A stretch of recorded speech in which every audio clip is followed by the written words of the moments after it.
Bonjour Margot. Est-ce que tu peux nous parler donc, ou nous reparler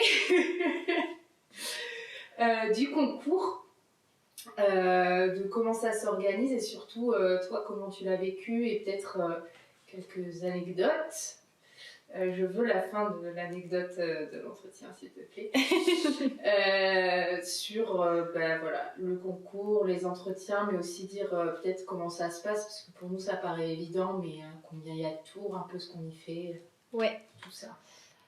Alors, du coup, première chose que j'avais signifiée avant qu'on ait le problème de vidéo, c'était que déjà en fait le TNS c'est un concours qui se prépare vraiment très très longtemps à l'avance parce que les inscriptions c'est en septembre et c'est une première inscription avant d'avoir les dossiers de création qu'on doit envoyer pour à peu près la période de février. Chose qui est différente par exemple pour l'ENSET que j'ai aussi passé du coup, où là en fait il n'y a pas d'inscription préalable, c'est t'envoies ton dossier et donc les sujets tombent autour de décembre et puis on a à peu près les mêmes deadlines qui sont vers février pour rendre le dossier. Donc heureusement que je me suis décidée à faire de la lumière et passer le concours du TNS suffisamment à l'avance, parce que sinon j'aurais raté le coche du concours.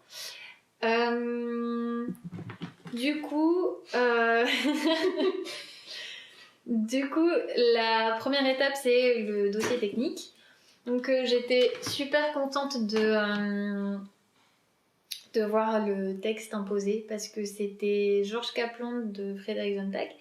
Et c'est en fait un texte que je ne connaissais pas, mais qu'indirectement je connaissais parce que... Okay. Alors, vous ne voyez pas, mais on a un chat qui grimpe sur les murs. Donc, bon. On ne comprend pas pourquoi.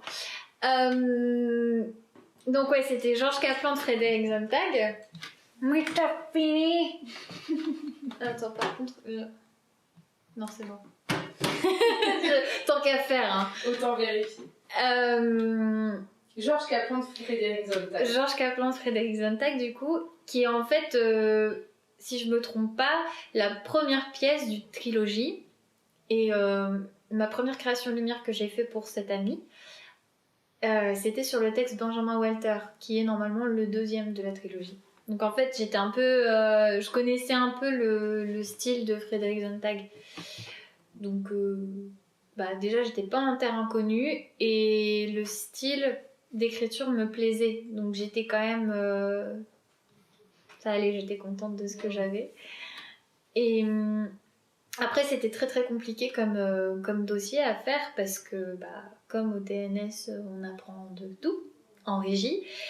Moi, j'arrivais avec des connaissances approximatives en lumière.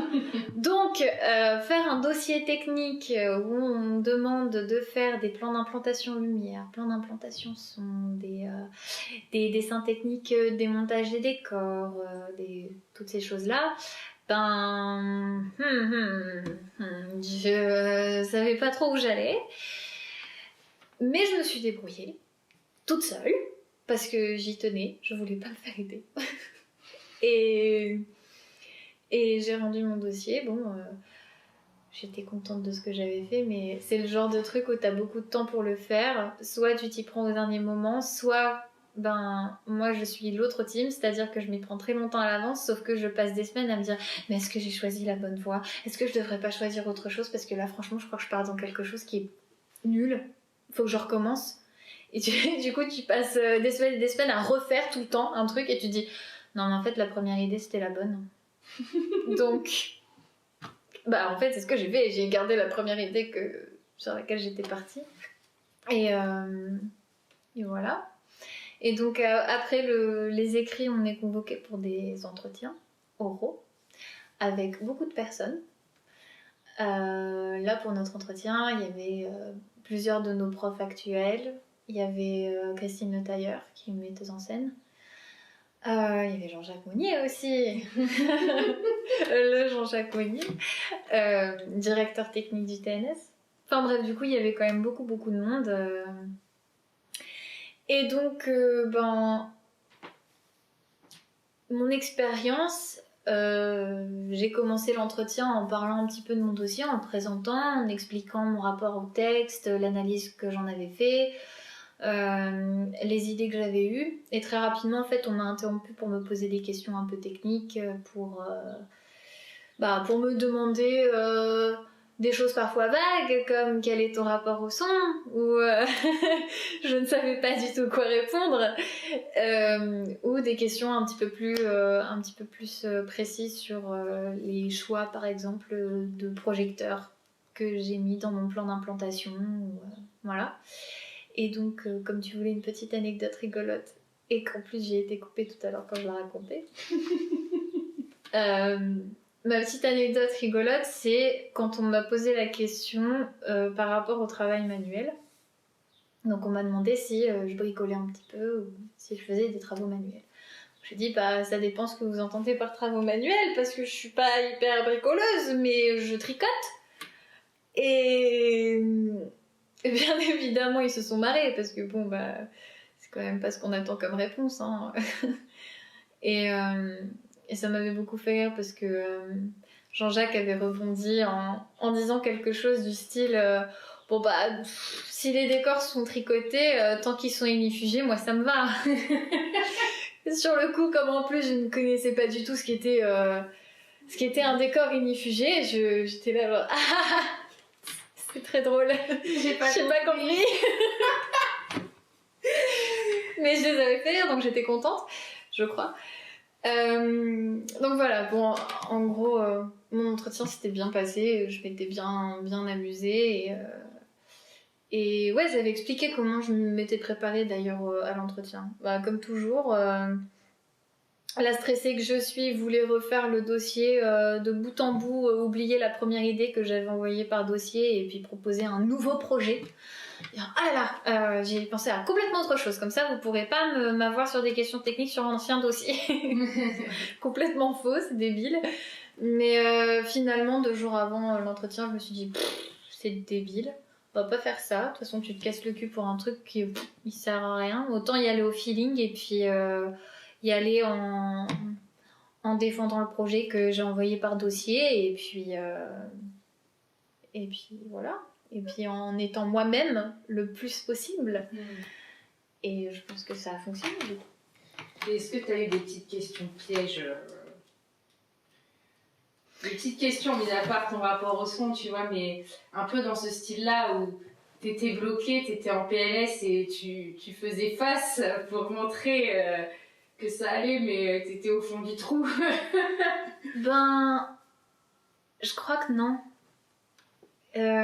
J'essaie de me souvenir, ou alors peut-être que, comme toujours, c'est peut-être récurrent chez moi, mais peut-être que j'oublie tous les mauvais souvenirs, donc j'ai gardé que le bon de l'entretien, j'en sais rien.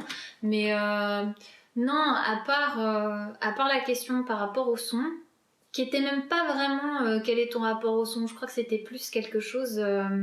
ça devait être quel est ton rapport au son, mais par rapport à la proposition sonore que tu fais dans ton dossier. Donc c'était quand même pas non plus la question vague, philosophique impossible à répondre. C'était plus appliqué... Ou alors c'est moi qui ai décidé de dire non, je vais l'appliquer à mon dossier si ça vous va, hein, mon rapport au son dans ce dossier, et pas mon rapport au son de manière générale. Mais non, sinon je crois pas avoir eu de questions pièges. Il y a peut-être Bernard ou Jean-Jacques qui m'ont posé une question.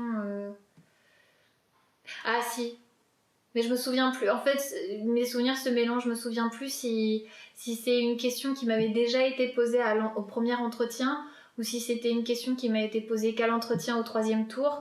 Mais j'avais pas rendu de planification. Tout ça pour dire que mon dossier était un chouille incomplet, même si bon, j'ai envie de dire que c'est un détail, mais à mon avis, Rémi me taperait sur les doigts si je dis ça. Mais j'avais pas rendu de planification et ça m'a pas empêché d'être convoquée pour le stage. Donc... D'ailleurs, moi j'ai une question par rapport au stage. Oui. Enfin, déjà, tu vas peut-être nous expliquer un peu comment ça s'est passé, mais Explique-nous d'abord comment ça s'est passé. Je garde ma question en tête par rapport à ce planning. Ok. Comment ça s'était passé? En vrai, en arrivant au stage, j'avais aucune idée de comment ça allait se passer, parce que je connaissais personne qui avait passé le concours. Et je crois pas vraiment qu'ils nous avaient briefé sur comment ça allait se dérouler, en fait, avant qu'on y aille. Donc, quand j'ai vu le planning qu'ils nous ont sorti pour la semaine, je me suis dit, waouh, ça va être costaud quand même, cette dernière étape de concours. Parce que du coup, on avait plusieurs étapes différentes pendant 3 jours, je crois. Ouais, mais après, il y avait les 2 jours où on avait la préparation en binôme avec les scénographes, où là, je le compte un peu à part. Quoique, parce qu'on avait encore des épreuves le jour où on avait commencé le travail en binôme avec les scénographes. Le matin, on passait la lumière et le son. Oui, c'est ça, 4 jours, et puis après, le dernier oral. Ouais. Mais en tout cas, je m'attendais pas du tout à ça, en fait, pour le stage. Je sais pas à quoi je m'attendais exactement. Je pensais plus qu'on allait sortir du matériel et qu'ils allaient nous faire manipuler du matériel, mais en groupe, pas individuellement, en fait. Pour plus observer la cohésion de groupe. Mais c'est compliqué parce qu'on est quand même obligé aussi d'observer le travail individuel et les capacités de la personne. Mais j'imaginais plus ça sur les travaux plus manuels, comme on a eu l'épreuve de Bernard, par exemple, de la porte. Enfin, en gros, j'imaginais que tout allait se passer comme la fin de l'épreuve du mi-bois avec Bernard. En fait, l'épreuve du mi-bois, il nous a juste appris à tracer, en fait, faire des cotes sur un bout de bois et apprendre à utiliser une scie japonaise. Et donc à la fin, une fois qu'on avait scié ce qu'il fallait scier, on avait tous les mêmes mi-bois, et ensuite on devait faire un assemblage. Et du coup, c'est à ce moment-là de l'épreuve qu'on s'est tous rassemblés ensemble et qu'on s'est dit, maintenant on a tous notre pièce qu'on a fabriquée, et il faut qu'on trouve, nous 10 tous ensemble, comment l'assembler pour que chacune de nos parties trouve une place. Et donc là, il y avait une réflexion un peu plus collective. Et j'imaginais un peu le concours plus comme ça sur la globalité. Donc voilà. Mais c'était stressant, en fait, le concours, le stage. Mais c'était... En fait, moi, personnellement, ça m'a appris un petit peu à me détendre et pas me braquer sur certaines choses. Parce qu'il y a toute une partie du concours aussi qui consistait en QCM. Et là, autant dire que je répondais pas à grand chose. Mais en fait, j'ai préféré montrer que je savais pas, même si je répondais à 3 questions sur 20 dans le questionnaire. Je préférais montrer honnêtement que je n'avais pas ces connaissances, plutôt que choisir au pif une réponse et dire on croise les doigts pour que ce soit la bonne réponse. Non, je préférais dire je sais pas, j'ai pas envie d'inventer parce que... Mais au final, c'était plus judicieux. Je repense au QCM de Lumière qui enlevait des points si tu répondais faux. Oui, c'est vrai. Et au final, il me semble que Sophie avait dit que tu étais une de celles qui s'en était le mieux sortie. Parce que justement, il y avait des questions où tu n'avais pas répondu parce que tu n'étais pas sûre. Et que du coup, même s'il y a peut-être d'autres personnes qui étaient plus, on va dire, qui connaissaient plus de trucs, elles avaient aussi peut-être répondu au pif et s'étaient enlevé des points. Donc au final, c'est pas une mauvaise stratégie, je pense, tu vois. Ouais, quand on est sur des QCM où il y a des points négatifs. Mais ouais. Donc voilà. Et oui, ma question, c'est par rapport, parce qu'il y a aussi des petits entretiens pendant le stage probatoire. Ouais. Et après moi c'est personnel, mais c'est pas mon interview, donc ça je le raconterai dans la mienne. Mais à un moment, nous avons rencontré notre chère Rémi, qu'on adore, si jamais tu regardes cette interview en tête. Et Est-ce que tu te rappelles un peu, c'est par curiosité là, si quelle question on a pu te poser, enfin il a pu te poser du coup par rapport à ton planning, si c'est pas à ce moment-là que... Je me souviens plus, mais je me souviens vraiment pas dans le détail de mes entretiens, à part que dans mon souvenir, je crois qu'avec Rémi c'était le plus court d'entretien. Et que, évidemment, le premier truc qu'il m'avait demandé, c'était t'as pas rendu de planning? Oui, oups. En fait, c'est juste que j'avais pas compris la formulation et que je savais pas du tout comment m'y prendre. Et du coup, en discutant avec lui, je crois que finalement, j'en étais venue à essayer de peur de dire des bêtises, mais de dire ce que je pensais ce que pouvait être l'exercice et dire du coup comme je l'ai pas fait parce que je savais pas ce que c'était, je voulais pas faire de conneries, maintenant qu'on en discute, je pense qu'il fallait que je fasse ça et je crois qu'on avait plutôt discuté de...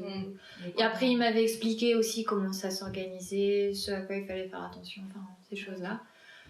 Donc je crois que c'était ça en fait qui s'était passé. C'était t'as pas rendu le planning? Non. Oups. Voilà. Et sur ton ressenti, dans quel état, on va dire, émotionnel, entre guillemets, t'étais? Est-ce qu'il y a eu des moments où, par exemple, t'étais très stressée? Des moments où t'as eu peur de certaines personnes ou certains intervenants? Enfin, peur, ça peut être autre chose que de la peur, mais tu vois, genre impressionnée peut-être. Et même globalement, dans quel état, on va dire, t'étais? Je connais la réponse, mais dis-nous tout. J'étais terriblement stressée quand je suis arrivée le premier jour. La première épreuve, elle m'a terriblement stressée aussi. J'avais très très peur parce que c'était du dessin technique et puis en plus c'était la manière de le faire qui en fait était géniale. Moi j'adore, c'était presque vraiment agréable à faire comme épreuve. Moi j'ai adoré la faire, même si je me suis dit oh putain, je fais vraiment de la merde. Aïe aïe aïe, qu'est-ce que je vais sortir au bout de ces 2 heures d'épreuve? Mais en gros, on avait des grandes feuilles pour dessiner, tout le matériel pour tracer, et puis on avait un fauteuil posé au milieu de la salle et on devait aller prendre des mesures et puis faire un dessin technique de cette chose. Et je me suis dit mais non, mais je passais mon temps à faire des allées et venues entre ma feuille parce que je prenais jamais les bonnes cotes, ou alors j'en oubliais, ou alors je me trompais, c'était un peu la panique. Et en même temps je me disais relativise, parce que juste avant l'épreuve, Bernard il est quand même passé demander à tout le monde est-ce que vous avez déjà fait ça, est-ce que vous avez déjà vu quelqu'un faire ça, chose qu'il demandait à chaque début d'épreuve. Et du coup je me disais c'est pas grave, j'ai jamais fait et il le sait, donc je vais pas je peux pas m'improviser en 2 secondes une pro du dessin technique quoi. Donc je me suis dit c'est pas grave. Et puis en fait à chaque épreuve, à chaque fois ça faisait ça, c'était oh putain, je vais rien répondre dans ce QCM, je vais répondre à 2 questions, il y en a 30. Et j'étais là non mais c'est pas grave, c'est comme ça, tu vas pas avoir les réponses qui vont tomber du ciel sur la gueule, donc autant pas répondre au pif parce que ça serait pire. Et à chaque fois je relativisais et du coup le stress passait. Et en fait à chaque épreuve je trouvais qu'il y avait un truc hyper ludique et j'avais déjà la sensation d'être en classe. J'avais pas l'impression de passer un concours, mais j'avais l'impression qu'on m'apprenait énormément de choses. Et du coup ça me passait un peu mon stress parce que j'avais plus conscience que j'étais dans un concours, mais j'avais l'impression que j'étais juste à une semaine de stage où on m'apprenait des choses en fait. Et donc j'étais beaucoup plus détendue et voilà. Donc pas vraiment stressée quoi. Plutôt euphorique. Trop contente d'être là parce que j'y croyais pas.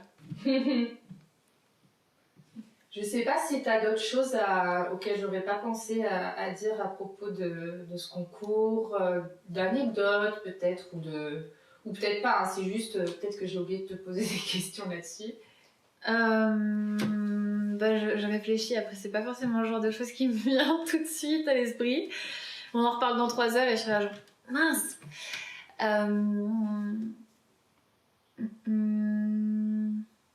Peut-être juste, parce que moi dans l'annonce des résultats, comment c'était, est-ce que c'était... Enfin, forcément, c'était euphorique, mais est-ce que c'était un peu gênant? Est-ce que... Je sais pas. J'étais hyper stressée et ce qui est horrible, un peu égoïste, c'est que en fait... je me suis juste focalisée sur mon nom, donc même si j'ai pas explosé de joie et j'ai hurlé partout quand on a dit mon nom, mais j'ai pas pu m'empêcher de montrer ma joie, et ma joie que tu sois prise et que Constant soit pris aussi. Ce qui est un peu horrible quand les autres autour de toi entendent pas leur nom. C'est vrai que pour le coup, à ce moment-là, j'étais extrêmement égoïste où je me disais non mais en même temps, là, j'ai juste besoin d'exprimer ma joie parce que j'ai attendu ça et j'avais tellement peur que ça n'arrive pas que si ça n'était pas arrivé, je sais pas ce que j'aurais fait. Je crois que je serais sortie par la fenêtre, pas par la porte. Voilà. Donc c'était bizarre comme moment. Puis ça m'a fait rire parce qu'après on a des entretiens avec les membres du jury. Qu'on ait été reçu ou non, pour avoir un petit retour sur le concours, sur la manière dont ça s'est passé pour nous.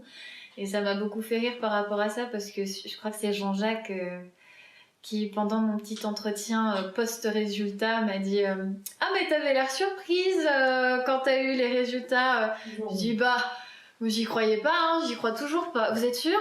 Vous êtes sûr que vous me prenez?